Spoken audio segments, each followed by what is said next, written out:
Hello बच्चों, मैं मधुसूदन बिजलवान देहरादून उत्तराखंड से।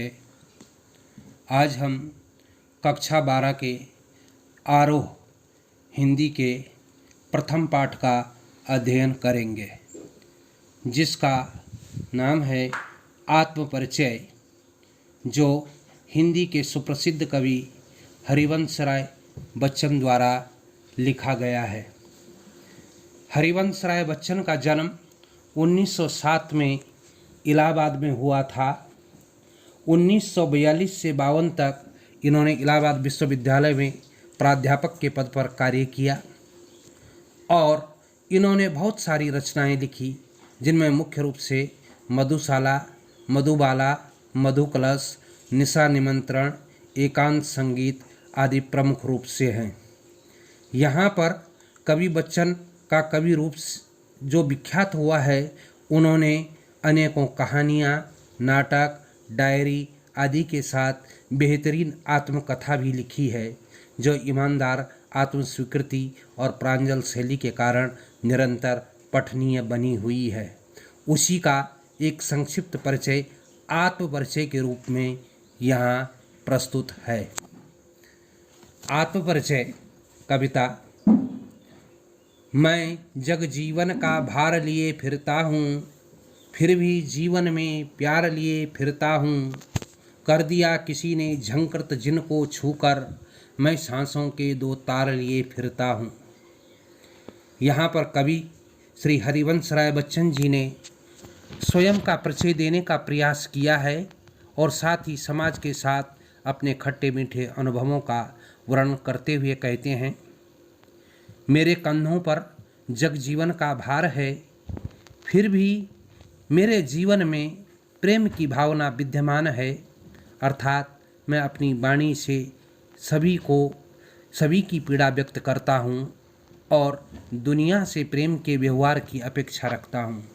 जब कोई मेरे हृदय को प्रेरित करता है तो यह गुनगुनाने लगता है, अर्थात मैं जीवन का भार उठाकर भी प्रेममय जीवन जीना चाहता हूँ। इन पंक्तियों में जग जीवन में अनुप्रास अलंकार की आवृत्ति हुई है।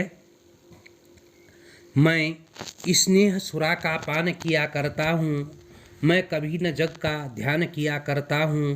जग पूछ रहा उनको जो जग की गाते, मैं अपने मन का गान किया फिरता हूँ। कवि कहते हैं, इस संसार से भले ही मुझे कितने ही कष्ट मिले हों, लेकिन मैं अपनी प्रेम की राह छोड़ने वाला नहीं हूँ। इस संसार के रीति रिवाज भी उन्हीं पर लागू होते हैं जो सांसारिकता के अनुरूप जीते हैं। मैं तो एक स्वतंत्र प्राणी हूँ, मैं अपने मन के अनुरूप ही आचरण करता हूँ। इतना सब होते हुए भी मैं अलगाववादी नहीं हूँ, मैं संसार से अलग नहीं हूँ। मैं निज उर के उद्गार लिए फिरता हूँ, मैं निज उर के उपहार लिए फिरता हूँ। है यह अपूर्ण संसार न भाता मुझको, मैं स्वप्नों का संसार लिए फिरता हूँ। कवि कहते हैं कि मैं दुनिया के सामान्य व्यवहार के विपरीत हर समय अपने हृदय में उठने वाली प्रेम की भावना से चालित होता हूँ। मैं अपनी वाणी में लोगों के कल्याण के गीत गाता हूँ। प्रेम भाव के अभाव में यह संसार मुझे अपूर्ण जान पड़ता है, इसलिए मैं लोक मंगल के लिए कल्पना लोक में विचरण किया करता हूँ। मेरा प्रयास इस संसार को और बेहतर बताने का रहता है। मैं जला हृदय में अग्नि दहा करता हूँ, मैं सुख दुख दोनों में मग्न रहा करता हूँ। जग भव सागर तरने को नाव बनाए, मैं भव मौजों पर मस्त बहा करता हूँ। कवि कहते हैं, मैं जीवन में आने वाले दुखों की पीड़ा अपने हृदय में ही दबा करके रखता हूँ। ऐसा करने पर यद्यपि मुझे बहुत कष्ट होता है, मेरी स्थिति कुछ ऐसी बनी हुई है कि न तो मैं दुख में ज़्यादा दुखी होता हूँ और न सुख में ज़्यादा प्रसन्न होता हूँ। जहाँ दुनिया इस दुख रूपी संसार सागर पार उतरने के सहारे अपनी नाव को ढूंढती है, वहाँ मैं इस संसार की लहरों पर बेफिक्री से विचरण किया करता हूँ। अर्थात मुझे सांसारिक सुख दुख की कोई प्रवाह नहीं है। आगे कहते हैं, मैं यौवन का उन्माद लिए फिरता हूँ, मैं यौवन का उन्माद लिए फिरता हूँ, उन्मादों में अवसाद लिए फिरता हूँ, जो मुझको बाहर हंसा रुलाती भीतर, मैं हाय किसी की याद लिए फिरता हूँ। उन्माद एक मस्ती, एक पागलपन, अवसाद विषाद जिसे कहते हैं दुख। कवि कहते हैं, यद्यपि मेरे जीवन की जो युवा अवस्था थी उस समय बड़ी खुशी का समय विद्यमान था, वह यौवन के नशे में चूर थे, तथापि उन्होंने यौवन में उनके विषाद फिर भी विद्यमान था। यह विषाद उस प्रिय की याद के कारण रहता है, फिर भी मैं अपने ओंठों पर मधुर मुस्कान बनाए फिरता हूँ, अपने हृदय की पीड़ा को व्यक्त नहीं होने देता, बल्कि उसे स्वयं ही महसूस करता हूँ। जहाँ यौवन की स्मृतियाँ मुझे चित्त करती हैं, वहीं भीतर ही भीतर रुलाती भी हैं। इन पंक्तियों में कवि ने शुद्ध भाषा और साहित्यिक खड़ी बोली का प्रयोग किया है। जगह जगह करुण रस, वीर रस की भी अभिव्यक्ति हुई है। लय, तुक और गेयता का सुंदर समन्वय हुआ है। कहीं कहीं भाषा संस्कृतनिष्ठ और खड़ी बोली का भी प्रयोग किया गया है। लक्षणा शब्द शक्ति का प्रयोग किया गया है। अनेकों जगह करुण रस, सौंदर्य रस की भी छटा दर्शनीय होती है। गीति काव्य के सभी तत्व इन पद्यों में विद्यमान हैं। इसके साथ साथ कवि का समाज के प्रति द्वंद्वात्मक दृष्टिकोण भी दिखाई देता है और भाषा की लय, तुक और गेयता का जो समन्वय कवि ने किया है वह अपने आप में अभूतपूर्व है। पहले से स्नेह सुरा में देखिए, वहाँ पर रूपक अलंकार का प्रयोग किया गया है। उसके पश्चात तीसरे पद्य में देखेंगे कि वहाँ पर कवि ने जो रचनाएं की हैं, जो लक्षणाएं, अभिधा लक्षणा और व्यंजना अभिशक्ति का जो प्रदर्शन किया है वह अपने आप में बड़ा ही अभूतपूर्व है। इसके साथ ही चलते हैं अगले पैराग्राफ में। कर यत्न मिटे सब सत्य किसी ने जाना, नादान वही है हाय जहाँ पर दाना, फिर मूड न क्या जग जो उस पर भी सीखे, मैं सीख रहा हूँ सीखा ज्ञान भुलाना। कवि कहते हैं, जीवन के मर्म को जानने के लिए सभी ने भरसक प्रयत्न किए, परंतु कोई भी उसके सत्य को आज तक जान नहीं सका। इस दुनिया में नादान और दानव प्रकृति के लोग एक साथ देखे जा सकते हैं। यह दुनिया सभी को अभेद्य आश्रय देती है, लेकिन जो लोग दुनिया का मर्म नहीं समझते वे वास्तव में मूर्ख होते हैं। हमें दुनिया के इस व्यवहार से सीख लेनी चाहिए। कवि कहते हैं, मैं तो आज तक भी सीख रहा हूँ, सीखने की कोई उम्र नहीं होती। आदमी जन्म से लेकर के मृत्यु पर्यंत तक सीखता ही सीखता है और उसे हमेशा सीखने का प्रयास करना चाहिए। आगे, मैं और जग और कहाँ का नाता, मैं बना बना कितने जग रोज मिटाता, जग जिस पृथ्वी पर जोड़ा करता वैभव, मैं प्रतिपग से उस पृथ्वी को ठुकराता। यहाँ पर कवि कहते हैं, मेरी और संसार की विचारधारा में बुनियादी अंतर रहा है। जहाँ संसार की प्रवृत्ति संग्रह करने की है, वहीं मेरी प्रवृत्ति विग्रह की है। जिस धन संपत्ति के संग्रह में संसार मग्न रहता है, मैं ऐसे साधन संपन्न संसार को एक मत से ठुकराता हूँ। मैं संसार में रहते हुए भी उससे भिन्न दृष्टिकोण रखता हूँ, अर्थात संसार के आकर्षण मुझे बांध नहीं सकते। मेरे हृदय में उठने वाले भाव ही मेरी सच्ची संपत्ति हैं। जग जिस पृथ्वी पर प्रतिपग, इनमें अनुप्रास अलंकार की छटा दर्शनीय है। बना बना में पुनरुक्ति प्रकाश अलंकार की छटा दर्शनीय है।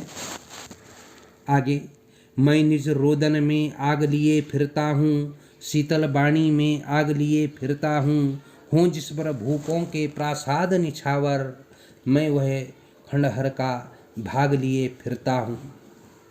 इन पंक्तियों में कवि कहते हैं, सामान्य से दिखने वाले मेरे इस जीवन में गजब का विरोधाभास है।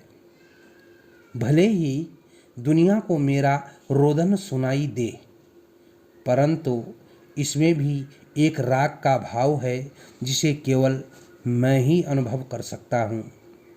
ऊपर से मधुर शीतल दिखाई देने वाली मेरी वाणी में विद्रोह की अग्नि विद्यमान है। कहने का तात्पर्य यह है कि मेरी वाणी मधुर होते हुए भी प्रभावकारी है।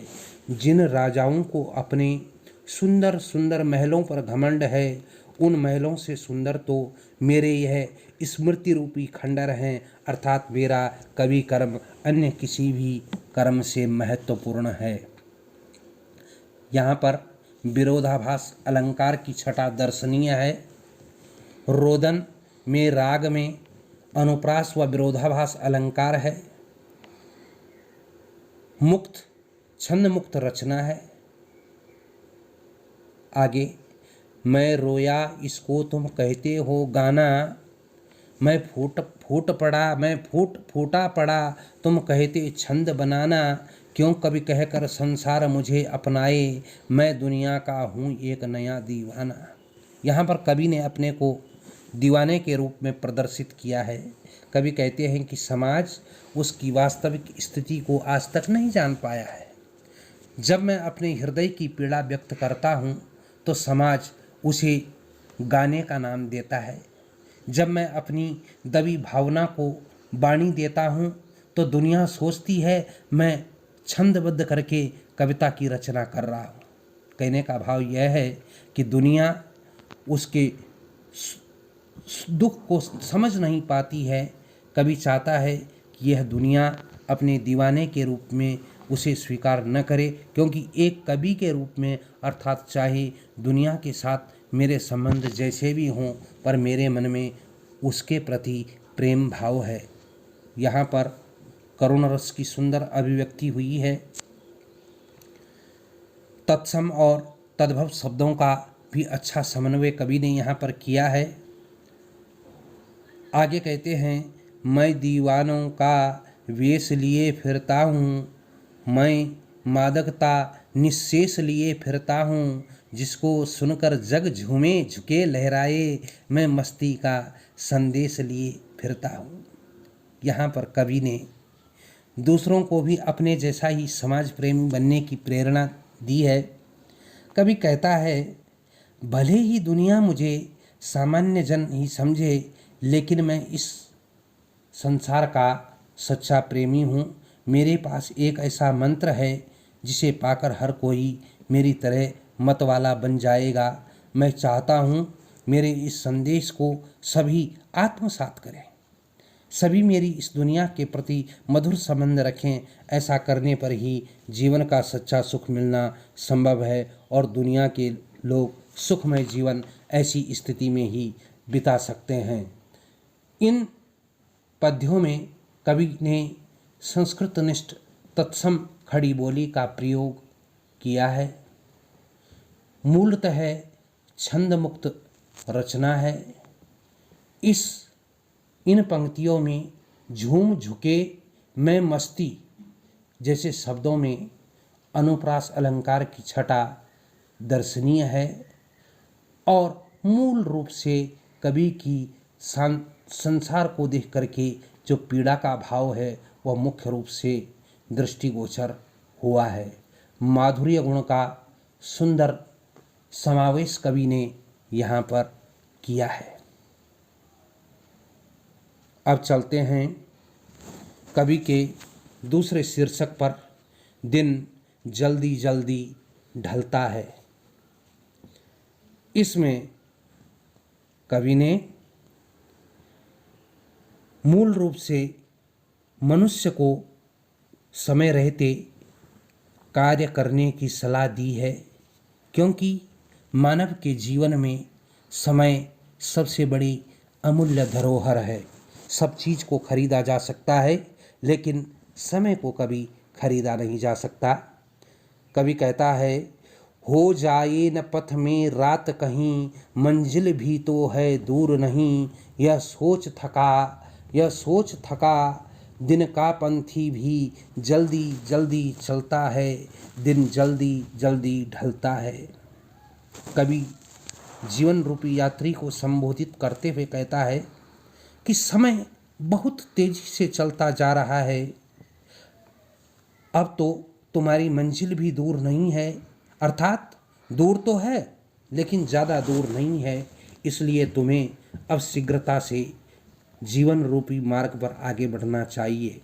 जिस प्रकार राहगीर दिन भर चल करके जब थक जाता है तो संध्या होने पर वह भी अपनी मंजिल की ओर तेजी से कदम उठाता है, ठीक उसी प्रकार जीवन समाप्ति से पूर्व ही तुम्हें जीवन रूपी राही तुम्हें अपना लक्ष्य प्राप्त कर लेना चाहिए।